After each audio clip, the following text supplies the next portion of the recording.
अस्सलाम वालेकुम students, this is Mohammad Ahmad, your biology teacher. Students, हम बायोमोलिक्यूल्स को डिस्कस कर रहे थे। उसमें से हमने स्टार्टिंग में देख लिया कि हमारे पास कार्बोहाइड्रेट्स अच्छे से हमने डिस्कस किए। अब नेक्स्ट आज जो हमने डिस्कस करना है वो एक नेक्स्ट बायोमोलिक्यूल है जिसका नाम है प्रोटीन्स। ठीक है, प्रोटीन्स अगर हम देखें जी, प्रोटीन्स हमारे पास क्या है, तो सबसे फर्स्ट हम बात करते हैं कि ये हमारे पास proteins are the most abundant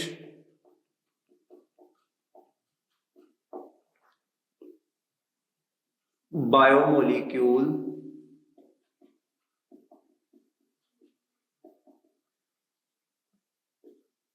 in living body. आप कोई भी लिविंग बॉडी को देखें, उसमें से सबसे ज्यादा अमाउंट में जो बायोमोलिक्यूल मौजूद होता है वो हमारे पास प्रोटीन्स होते हैं। ठीक है, बायोमोलिक्यूल का वर्ड भी यूज कर लेंगे, हो सकता है वो मैक्रोमोलिक्यूल का वर्ड भी बोल दें, क्योंकि ये में हम बायोमोलिक्यूल सारे मैक्रोमोलिक्यूल्स हैं। इनमें से जो सबसे ज्यादा अमाउंट में किसी भी लिविंग ऑर्गेनिज्म की बॉडी में मौजूद होता है तो वो प्रोटीन है। ठीक है, हमने इससे पीछे जब टेबल पढ़ा था उसमें हमने देखा था कि सेल का हम देखेंगे जो ड्राई वेट होगा ना, उसका 50% हमारे पास क्या था, प्रोटीन्स थे। ठीक है, अब प्रोटीन्स हमारे पास, इसके अलावा अगर हम इसके इंट्रोडक्शन में देखें तो हम कहते हैं कि दीज आर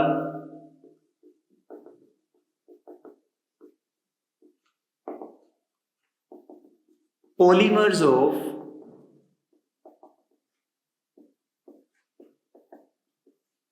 अमाइनो एसिड्स। ठीक है, अभी हम आगे डिस्कस करेंगे कि हम इनको पॉलीमर्स का नाम क्यों दे रहे होते हैं। ठीक है, फिलहाल ये polymers of amino acid mean जितनी भी प्रोटीन्स होती हैं वो किन की बनी होती हैं, अमाइनो एसिड्स की बनी होंगी। ठीक है, ये भी बात हो गई। इसके अलावा वो आपसे ये बता रहे हैं जी, किसी भी लिविंग ऑर्गेनिज्म की बॉडी में जितने भी फंक्शन परफॉर्म हो रहे होते हैं, जितने भी फंक्शन, उन सभी में प्रोटीन इन्वॉल्व होती है। ठीक है, हम ये कह सकते हैं प्रोटीन्स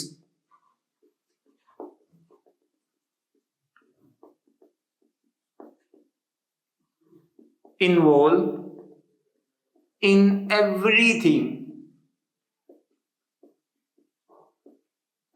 which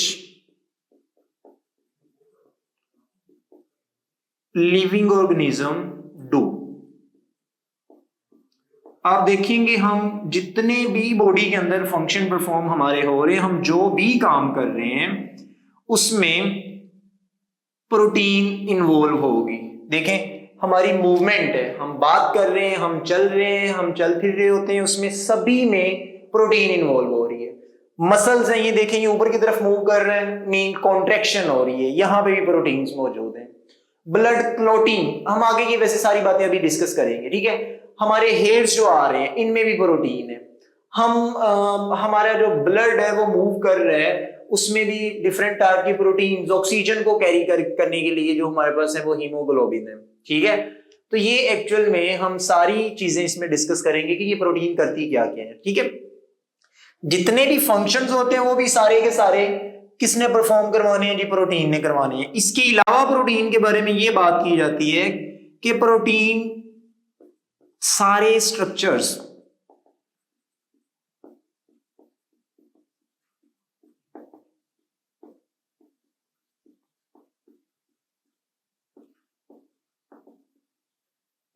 बॉडी में बनने वाला कोई भी स्ट्रक्चर देख लें, उसमें प्रोटीन इन्वॉल्व हुई होगी। जब हमने ये बात ही कर दी है कि 50% of the dry weight of the cell is made up of protein, तो मीन हर चीज सेल से बनी हुई है और हर सेल का 50% जो ड्राई वेट है वो प्रोटीन है। तो जितने भी स्ट्रक्चर्स होंगे वो सारे के सारे भी कौन बनवा रहा होगा, प्रोटीन बनवा रहे होंगे। तो ये दो पॉइंट्स आपने इसकी इंपॉर्टेंस में कर सकते हैं। ठीक है, अब अगर हम इसकी स्ट्रक्चर की बात करें कि एक्चुअल में हमारे पास प्रोटीन का स्ट्रक्चर किस तरह का होता है,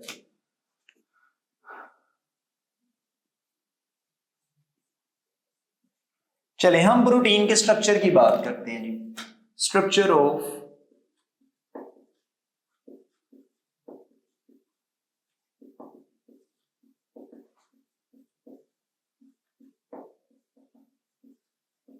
प्रोटीन्स के जो स्ट्रक्चर्स होते हैं वो किस तरह के होते हैं।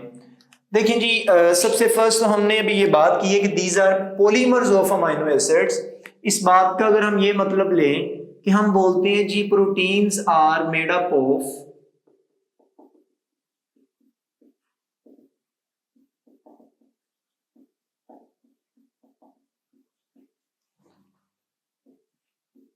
Monomers.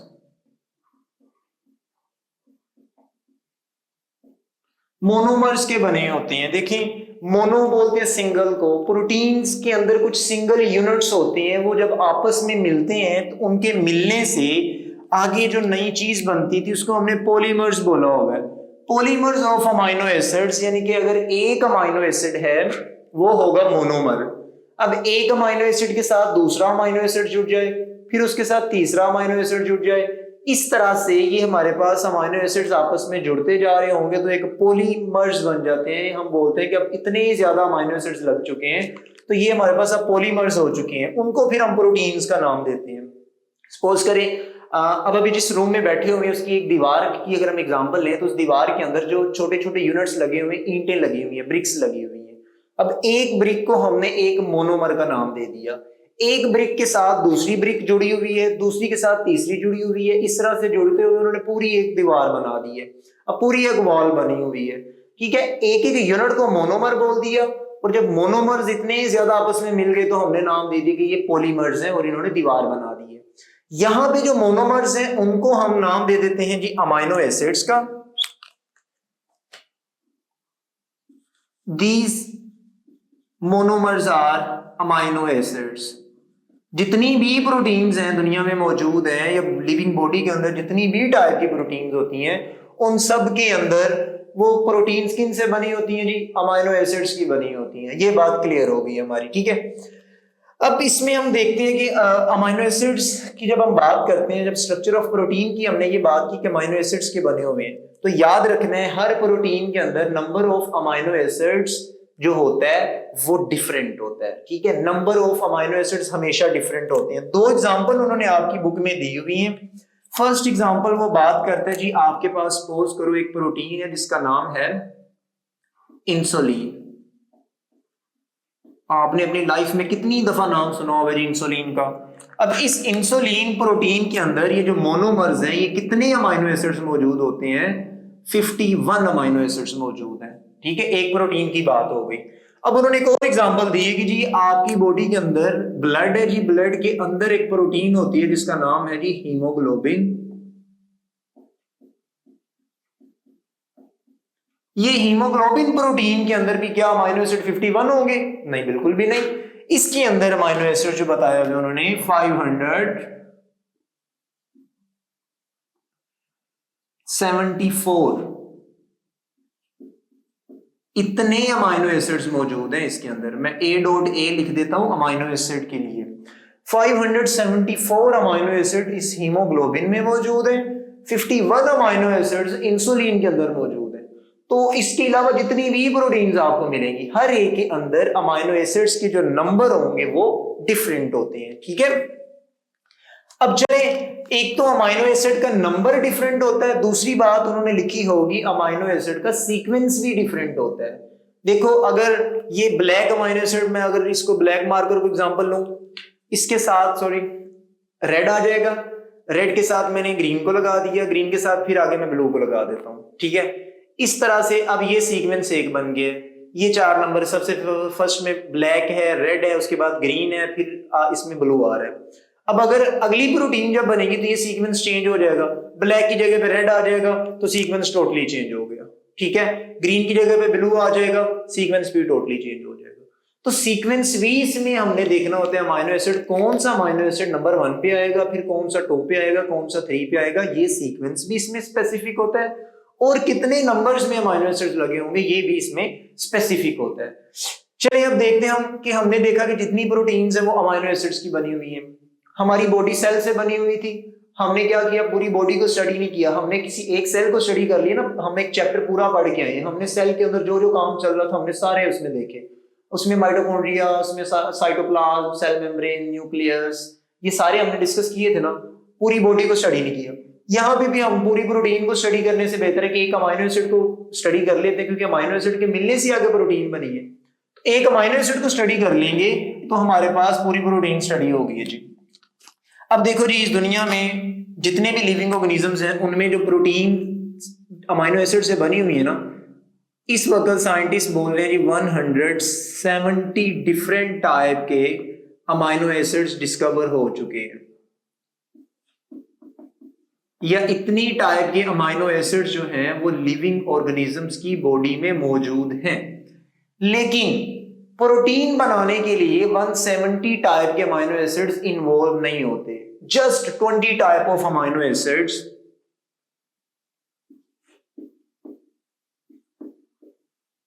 20 type of amino acids बस ये इन्वॉल्व होते हैं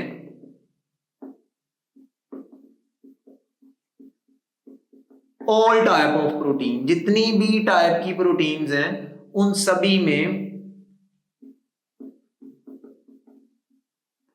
ये जस्ट 20 किस्म के अमाइनो एसिड्स, ये अपना सीक्वेंस चेंज करते रहते हैं, बार बार चेंज करते रहते हैं, नई नई प्रोटीन्स बनती रहती हैं।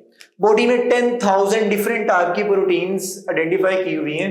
अब उन 10,000 डिफरेंट टाइप की हम अगर बात करें, उसमें just 20 type of amino acids हैं। इनके मिलने से क्या हो गया कि सारी प्रोटीन्स बनी हुई हैं। ठीक है, 10,000 डिफरेंट टाइप की प्रोटीन्स की बात करते हैं साइंटिस्ट, लेकिन उसमें वो ये कह रहे हैं कि इस सभी प्रोटीन्स के अंदर जो अमाइनो एसिड्स देखे गए हैं ना, वो जस्ट कितनी टाइप के हैं? 20 टाइप के देखे हुए हैं। ठीक है, अब यहां पे हम क्या करते हैं, अमाइनो एसिड का स्ट्रक्चर ड्रॉ कर लेते हैं। ठीक है, जिस उसका स्ट्रक्चर हमें पता चल जाएगा उसी हिसाब से फिर हम देख लेते हैं कि जी अमाइनो एसिड जो 20 टाइप के मिलते हैं। देखिए जी, सबसे फर्स्ट अगर हम अमाइनो एसिड के स्ट्रक्चर की बात करें, हमें मिलता है जी एक कार्बन सबसे सेंटर में लगा हुआ है। उस एक कार्बन की एक साइड पे एक ग्रुप लगा हुआ है जी, जिसका नाम है कार्बोक्सिलिक ग्रुप। उस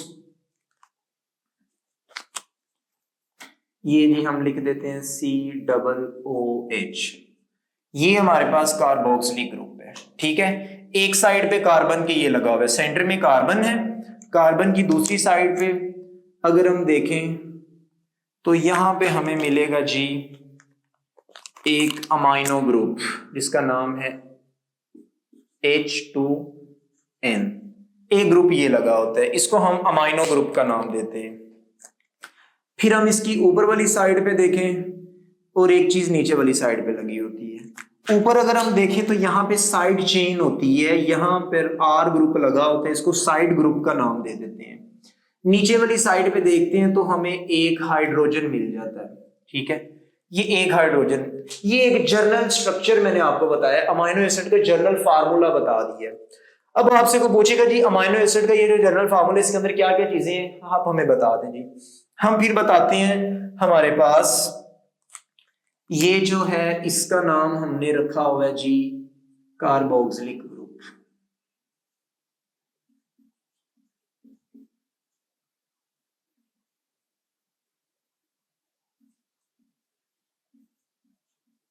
ठीक है, इसका नाम हमने क्या रखा हुआ है जी, अमाइनो ग्रुप। इसमें नाइट्रोजन मौजूद है, इसी वजह से इसका नाम रखा हुआ है जी अमाइनो ग्रुप है। इस R को साइड ग्रुप बोल देते हैं, साइड चेन बोल देते हैं। और ये यहां पे तो हाइड्रोजन आ गई है, इसको सेंट्रल कार्बन का नाम भी दे देते हैं, कुछ लोग इसको अल्फा कार्बन भी बोलेंगे। ठीक है, ये सेंट्रल कार्बन है। ठीक हो गया, ये एक जर्नल स्ट्रक्चर बना हुआ है। अब देखिए 20 डिफरेंट टाइप के अमाइनो एसिड हैं। सभी अमाइनो एसिड का फार्मूला ये तो नहीं ना हो सकता, थोड़ा सा चेंज आता है। चेंज कहां पर आता है, आप देखेंगे जी जितनी भी टाइप के अमाइनो एसिड्स होंगे उनके अंदर ये अभी जो मैं पार्टीशन कर रहा हूं ना, समझ लें जी इतना ग्रुप जो है ये सभी के अंदर सेम रहता है। ये मैं ग्रीन से मैंने इसको ये इतना ग्रुप जो है नीचे वाला, ये सारे का सारा ग्रुप इन 20 डिफरेंट टाइप के जो अमाइनो एसिड्स हैं सभी में सेम रहेगा। ये आपको कभी भी चेंज होता दिखाई नहीं देगा, जहां पर भी आप देखेंगे। चेंज कहां पर होता है कि जो साइड ग्रुप लगा हुआ है ना, आर ग्रुप, ये हमेशा चेंज होगा। देखो अगर हम आर को हटा के यहां पे लगा देते हैं हाइड्रोजन, अगर यहां पर मैं लगा देता हूं हाइड्रोजन, तो फिर इसका नाम आपकी बुक के अकॉर्डिंग ग्लाइसीन बन जाएगा। एक अमाइनो एसिड का नाम लिया है मैंने, ग्लाइसीन। कब बनेगा ये नीचे वाला सेम आप बताएंगे, और उसमें से जस्ट आप बताएंगे सर आर को हटा के अगर हाइड्रोजन लगा देंगे तो ये बन जाएगा ग्लाइसीन। चलो जी दूसरी अब टाइप की बात करते हैं। वो एक अमाइनो एसिड ग्लाइसीन तो बन गया। दूसरी टाइप, अगर हम मैं इस आर को हटा के हाइड्रोजन लगाने की बजाय CH3 लगा दूं तो फिर ये क्या बन जाएगा, ये अब एलानीन बन जाएगा। ये मैंने एक दूसरे अमाइनो एसिड का नाम लिया है। इसी तरह से ग्रुप चेंज करते जाएंगे आर की जगह पे, तो 20 डिफरेंट टाइप के अमाइनो एसिड्स आपके पास बन जाएंगे।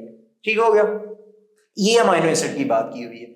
फिर आपकी बुक में साइड बॉक्स में उन्होंने ये बात बताई हुई है कि ये 20 अमाइनो एसिड्स जो होते हैं इनमें से कुछ ऐसे हैं जो असेंशियल अमाइनो एसिड्स हैं। असेंशियल अमाइनो एसिड्स ऐसे अमाइनो एसिड्स हैं जो बॉडी को बाहर से रिक्वायर्ड होते हैं। ठीक है, जो बॉडी के बाहर से हमें चाहिए होते हैं। असेंशियल मीन जरूरी है। हम खाना खाएंगे, उस प्रोटीन खाते हैं ना, गोश्त वगैरह खा रहे होते हैं, तो वो बॉडी में जाते हैं तो अमाइनो एसिड्स उसमें से असेंशियल मिलते हैं हमें। असेंशियल अमाइनो एसिड्स हमें मिल रहे होते हैं। ठीक है, ये हमारी बॉडी खुद नहीं बना सकती। फिर दूसरी टाइप जो आ जाती है वो जी नॉन असेंशियल अमाइनो एसिड्स हैं।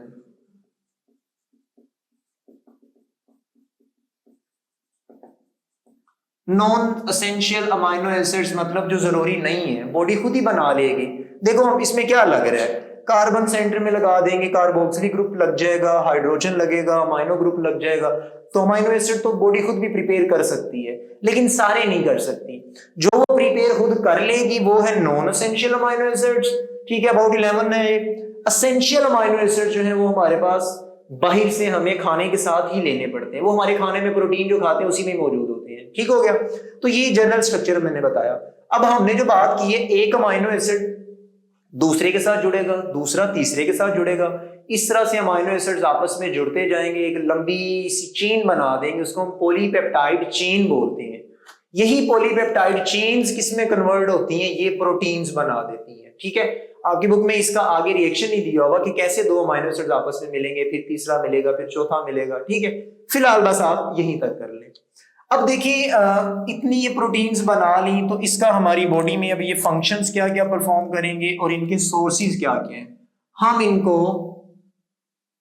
हमारी बॉडी में ये कहां से आते हैं, जब हम खाना खाते हैं, कौन कौन सा खाना खाएं और उसमें से हमें प्रोटीन मिल जाए। फर्स्ट तो हम इसके सोर्सेज को डिस्कस करते हैं।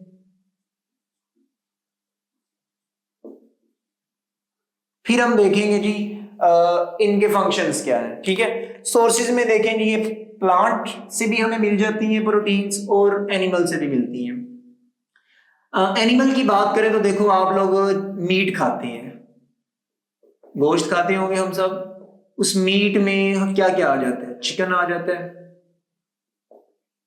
ठीक है, चिकन आ जाएगा। चिकन के अलावा अगर हम बात करें मटन, फिर हम लोग बीफ भी खाते हैं। ठीक है, फिर हम एनिमल बेस फिश भी खाते हैं। और एक और आपको बताएं, हमारे पास कुछ मिल्क प्रोटीन्स भी होती हैं, दूध भी पीते हैं तो उसके अंदर भी प्रोटीन्स होती हैं। ये तो वो प्रोटीन्स हैं जो हमें एनिमल्स में से मिल रही हैं, दूध भी तो एनिमल्स में से आता है।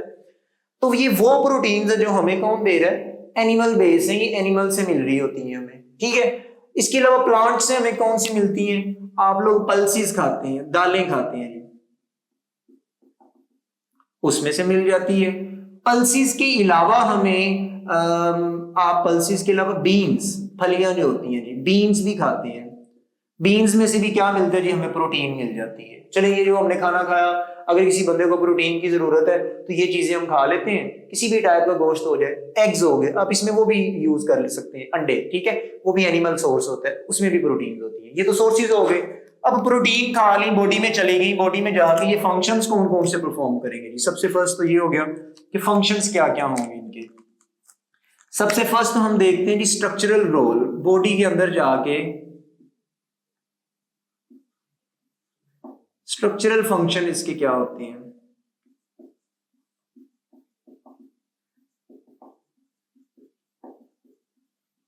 ठीक है, ले जी बॉडी का कुछ स्ट्रक्चर देखते हैं जो प्रोटीन से बने होते हैं। देखें, आपको याद होगा हमने सेल मेम्ब्रेन पढ़ा था। सेल की साइड पे एक वॉल होती है जिसको हम सेल मेम्ब्रेन का नाम देते हैं। सेल मेम्ब्रेन का फ्लूइड मोज़ेक मॉडल याद हो, हमने क्या कहा था कि सेल मेम्ब्रेन के अंदर अबाउट 60 to 80% क्या मौजूद थी भला? प्रोटीन मौजूद थी।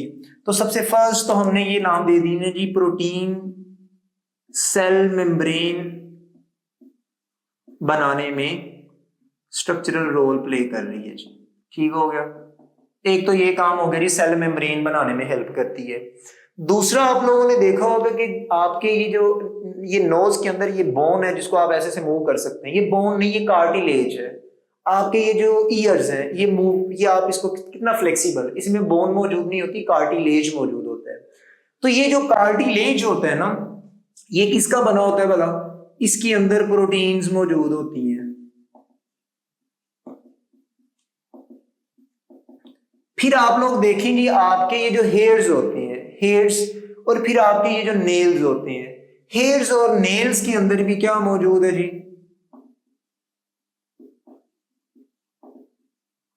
इनके अंदर भी प्रोटीन्स मौजूद हैं। और वो प्रोटीन्स कौन कौन सी हैं भला?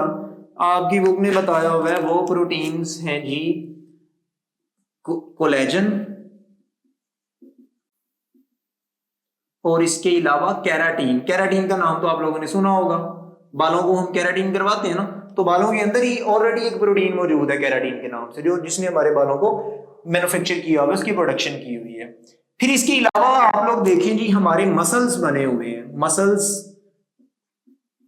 ये मसल्स भी प्रोटीन के बने होते हैं। इन मसल्स को प्रोटीन बनाने, कौन सी प्रोटीन बनाने में यूज होती है ये मसल्स? उसमें जी आ जाते हैं हमारे पास एक्टिन और साथ में मायोसिन। ये एक्टिन और मायोसिन जो होती हैं, इनको ये मसल्स कॉन्ट्रेक्शन प्रोटीन्स होती हैं। मसल्स को जो कॉन्ट्रैक्ट करवाना होता है ना, इसके अंदर एक्टिन और मायोसिन्स प्रोटीन्स मौजूद होती हैं। तो हमारे मसल्स, हमारे हेयर्स, हमारे नेल्स, हमारा जो ये कार्टिलेज होता है, सेल्स की सेल मेम्ब्रेन, ये वो सारी चीजें जो किससे बनी होती हैं? ये प्रोटीन से मिलकर बनी होती हैं। ठीक है, अब इसके अलावा हमारे पास आ जाते हैं जी और फंक्शनल रोल क्या क्या है, कौन कौन से फंक्शन परफॉर्म करने में ये हेल्प कर रहे होते हैं। आपने एंजाइम्स का नाम सुना होगा। देखिए, एंजाइम्स हमारी बॉडी के अंदर एक बायोकैटालिस्ट के तौर पे काम करते हैं। बायोकैटालिस्ट मतलब ये किसी भी केमिकल रिएक्शन को स्पीड अप करवाते हैं, फास्ट करवा देते हैं। हमने खाना खाया, अगर एंजाइम्स उसके ऊपर आके उसकी डाइजेशन ना करवाएं तो वो खाना पता नहीं कितने सालों में जाके हजम होगा। लेकिन ये एंजाइम्स आते हैं, ये उसको डाइजेस्ट करवाते हैं, रिएक्शन को जल्दी जल्दी करवा के जल्दी काम खत्म। तो एंजाइम्स एज अ बायोकैटालिस्ट होते हैं, और ये सारे के सारे किससे बने होते हैं? प्रोटीन्स के मिलके बने होते हैं। इसके अलावा बच्चों, आप लोगों ने हार्मोन्स का नाम सुना होगा। ठीक है, ग्रोथ हार्मोन्स वगैरह हो जाते हैं। तो बॉडी के अंदर जितने भी हार्मोन्स हैं जो बॉडी प्रोसेसेस को कंट्रोल कर रहे होते हैं, जिसमें ग्रोथ आ जाती है, आपकी आपकी डेवलपमेंट आ जाती है।